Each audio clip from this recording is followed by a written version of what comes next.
من امروز ما خمیر رغمون رو میگیریم. برای این چی لازم است؟ 1 کیلو ارد، 2 دانه تخم، 2 قاشقچه نمک. آب چقدره که خمیر بردارد.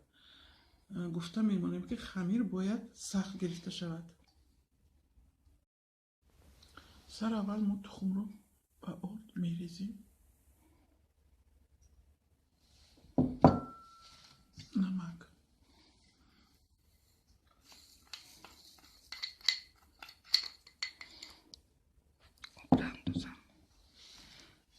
آب رو آهسته آهسته انداخته خمیر رو آمیخته میکنیم. آب رو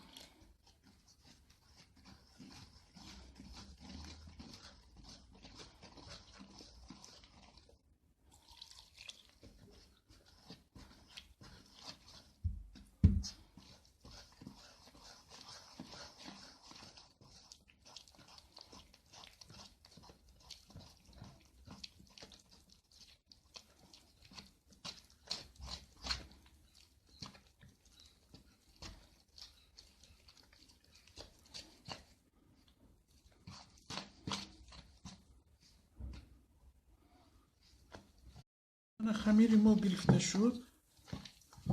آن رو خوب مشت زدن در کار، چون که خمیر پزد.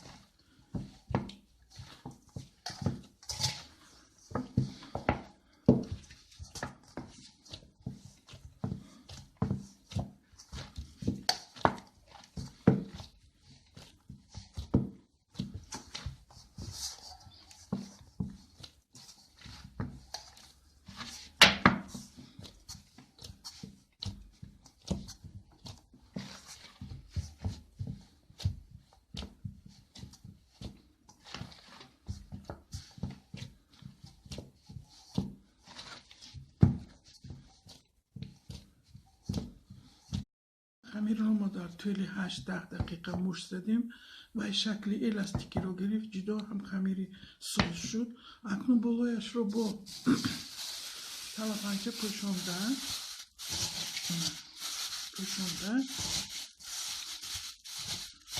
با ساچاقچه میپوشیم و در مدت 1 ساعت دم میدهیم.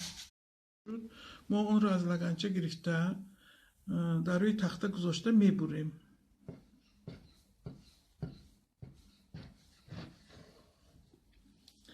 اکنون آنها رو با بلکچه ها برابر تقسیم میکنیم.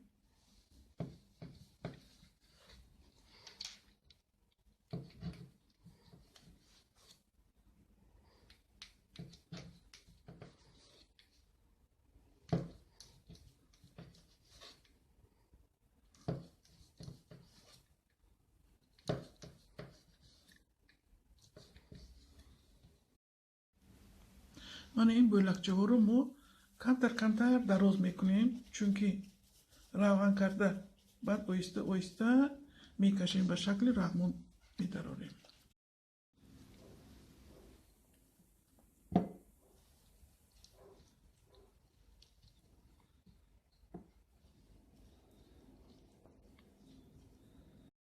روغن موریدم. اکنون بالایش رو 1-2-3 دقیقه دم داده با سالپنچه پوشونده میدیم.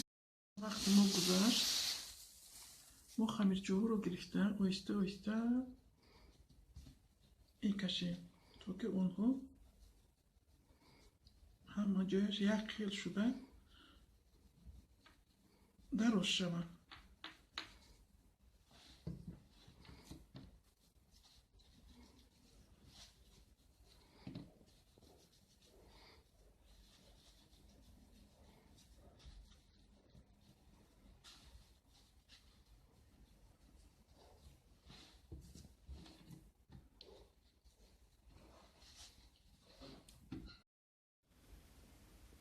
من این خمیرچه ها رو ما با همین طرز دراز کردیم. من این خمیرچه آخرین ما است. من این خمیرچه اوله. باز هم که دوم میدیم. انچه این ملایم شده است. این رو اکن ما کمتر تاب داده کمترکت روغن میمونیم تا که اون به هم دیگرش نچسبد.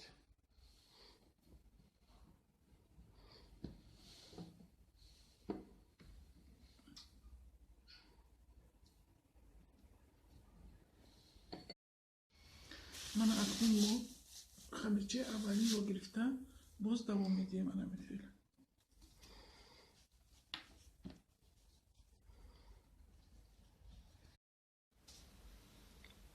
ما این خمیرچه ها رو دویم بار تاب دادیم، اونها انچه تنوک شدن، بعد کم در دم گرفتن، با کار رو دوام میدیم.